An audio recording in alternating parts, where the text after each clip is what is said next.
حامدن و مسلین و مسلمن اما بعد۔ معزز ناظرین، قابل احترام خواتین، آج میرے سامنے ایک سوال ہے کہ کیا مسجدوں کے اندر سویا جا سکتا ہے؟ حضرات گرامی، مسجد اللہ کا گھر ہے، اللہ کے عبادت و اطاعت کے لیے بنایا جاتا ہے۔ اس لیے مسجد کے اندر کیا سونا ہو، کیا کھانا ہو، کیا میٹنگ مشورہ کرنا ہو، امت مسلمہ کی بہتری، سربلندی، ترقی کے لیے کوئی حرکت، کوئی ایکٹیویٹی اور سرگرمی کرنی ہو، ہر چیز جائز ہے۔ دین کے تعلق سے ہم ہر وہ کام کر سکتے ہیں جس سے اللہ راضی اور خوش ہو۔ ہاں، البتہ دین کے اندر ایسی بات کرنا جو ناجائز اور ناروا ہو، اسی طریقے سے کوئی ایسا کام کرنا جس سے اللہ ناخوش ہو، یہ یقیناً منع ہے۔ جہاں تک سونے کا تعلق ہے، اس سلسلے میں جب ہم احادیث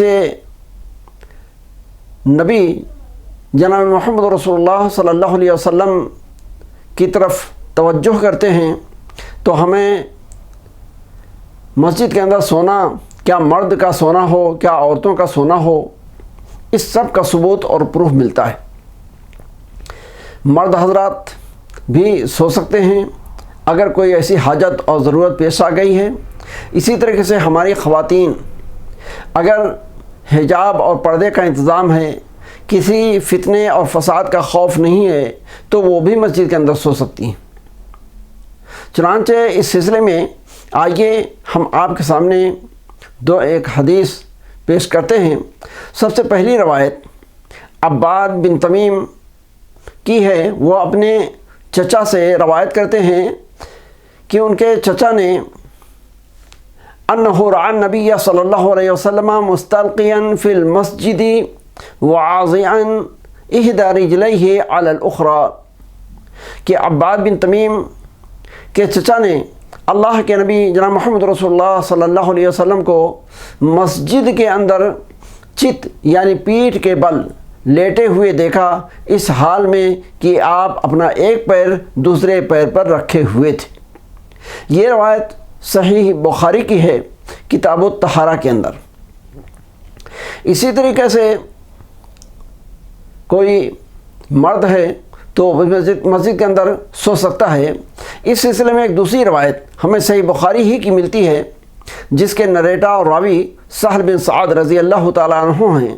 وہ بیان کرتے ہیں کہ نبی پاک صلی اللہ علیہ وسلم ایک دن اپنی بیٹی حضرت فاطمہ رضی اللہ تعالیٰ عنہا کے گھر تشریف لے گئے تاکہ ان سے ملاقات کریں۔ وہاں پر حضرت علی رضی اللہ تعالیٰ عنہ کو نہ پا کر سوال کیا کہ علی کہاں ہیں؟ حضرت فاطمہ رضی اللہ تعالیٰ عنہا نے فرمایا کہ ہمارے اور علی کے درمیان کچھ تکرار ہو گئی تھی، کچھ گفت و شنید ہو گئی تھی، اس لیے وہ ناراض ہو کر یہاں سے نکل گئے۔ اللہ کے نبی جناب محمد رسول اللہ صلی اللہ علیہ وسلم نے ایک صحابی کو بھیجا کہ جا کر دیکھو وہ کہاں ہیں۔ وہ گئے اور پھر پلٹ کر کے آ کر کے جواب دیا کہ اے رسول پاک صلی اللہ علیہ وسلم، علی مسجد کے اندر سوئے ہوئے ہیں۔ اللہ کے نبی صلی اللہ علیہ وسلم تشریف لے گئے اور حضرت علی کو دیکھا کہ وہ زمین پر، فرش پر لیٹے ہوئے ہیں اور ان کے ایک پہلو پر مٹی لگی ہوئی ہے۔ اللہ کے نبی صلی اللہ علیہ وسلم اپنے دفتر مبارک سے اس مٹی کو جھاڑنے لگے اور فرماتے جاتے تھے قم یا ابا تراب، قم یا ابا تراب، کہ اے مٹی میں لیٹنے والے اٹھ جاؤ، اے مٹی میں لیٹنے والے اٹھ جاؤ۔ حضرات گرامی، اس روایت سے یہ معلوم ہوتا ہے کہ کوئی نوجوان مرد ہو تو وہ مسجد کے اندر لیٹ سکتا ہے، اس لیے کہ اگر یہ چیز ناروا اور ناجائز ہوتی تو اللہ کے نبی صلی اللہ علیہ وسلم حضرت علی رضی اللہ تعالیٰ عنہ کو تلقین کرتے کہ آئندہ ایسا نہ کرنا۔ امام بخاری رحمہ اللہ نے اس سلسلے میں جو چیپٹر باندھا ہے وہ یہ کہ نوم الرجل فی المسجد، مسجد کے اندر مرد کے سونے کا بیان۔ اسی طریقے سے حضرت عائشہ رضی اللہ تعالی عنہا کی ایک روایت ملتی ہے، روایت لمبی ہے، آخر میں جو ان کا بیان ہے وہ یہ کہ ایک لونڈی تھی جس نے اسلام قبول کر لیا تھا، اور اللہ کے نبی صلی اللہ علیہ وسلم نے اس کا خیمہ، اس کا ٹینٹ مسجد کے اندر لگوا رکھا تھا، وہ مسجد کے اندر رہتی تھی۔ حضرت عائشہ رضی اللہ تعالیٰ عنہ کہتی ہیں کہ کبھی کبھی وہ میرے پاس بھی آتی، بیٹھتی اور بات چیت کرتی تھی۔ اس روایت سے پتہ چلتا ہے کہ ہمارے خواتین کے لیے کوئی ماں بہن اگر مسجد کے اندر عبادت کے لیے رکنا چاہے، آرام کرنا چاہے، اور وہاں پر پردے اور حجاب کا معقول انتظام ہو، کسی فتنے فساد کا خوف نہ ہو، تو ایسی صورت میں خواتین بھی مسجد کے اندر آرام کر سکتی ہیں اور رہ سکتی ہیں۔ یہی نہیں، عبداللہ بن عمر رضی اللہ تعالیٰ عنہ، حضرت عمر رضی اللہ تعالیٰ عنہ کے بیٹے، ان کے بارے میں بھی آتا ہے کہ وہ بھی مسجد میں لیٹتے تھے، آرام کرتے تھے، سوتے تھے۔ اسی طریقے سے ترمذی اور ابن ماجہ کی روایت ہے، کتاب الصلاح یعنی صلاح کا جو چیپٹر ہے اس کے اندر صحابہ کرام رضی اللہ تعالیٰ عنہ اجمعین کے تعلق سے ایک روایت اس طرح سے ہے کہ کننا اصحاب النبی صلی اللہ علیہ وسلم ننام فی المسجد ونقیل فیہ ونحن شاب، یعنی ہم اللہ کے رسول صلی اللہ علیہ وسلم کے ساتھی صحابہ مسجد کے اندر سوتے تھے، کبھی کبھی دوپہر میں آرام کرتے تھے، اس حال میں کہ ہم جوان تھے۔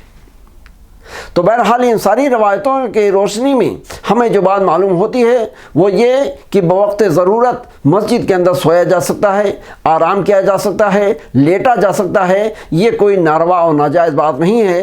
ہم اللہ تبارک و تعالیٰ سے دعا کرتے ہیں کہ اللہ تبارک و تعالیٰ مسجد کا صحیح مقام و مرتبہ ہمیں سمجھنے کی توفیق عطا فرمائے، اور جس طرح سے ہمارے اسلاف نے مسجد کو ہر جائز مقصد کے لیے استعمال کیا ہے، اسی طرح سے امت مسلمہ کی سربلندی، مسلم معاشرے کی ترقی کے لیے ہم مسجد کو ہر جائز امر اور ہر جائز سرگرمی کے لیے استعمال کرنے والے ہوں۔ آج مسجد کو صرف نماز کے لیے خاص کر لیا گیا ہے، کوئی پروگرام ہو، کچھ ہو تو اس پر طرح طرح کے آبجیکشن اور اعتراض ہوتے ہیں۔ حضرات گرامی، یہ چیز مناسب نہیں ہے۔ ہاں، اگر خالص دنیا کی کوئی بات ہوتی ہے، دین کے خلاف بات ہوتی ہے، ناجائز ناروا بات ہوتی ہے، تو یقیناً وہ قابل اعتراض ہے اور ایسا نہیں ہونا چاہیے۔ ہم اللہ تبارک و تعالیٰ سے دعا کرتے ہیں کہ پروردگار عالم ہمیں دین اسلام کی تعلیمات و ہدایات کو سمجھنے اور اس کے مطابق زندگی گزارنے کی توفیق عطا فرمائے، آمین۔ وآخر دعوانا الحمد للہ رب العالمین، والسلام علیکم ورحمۃ اللہ وبرکاتہ۔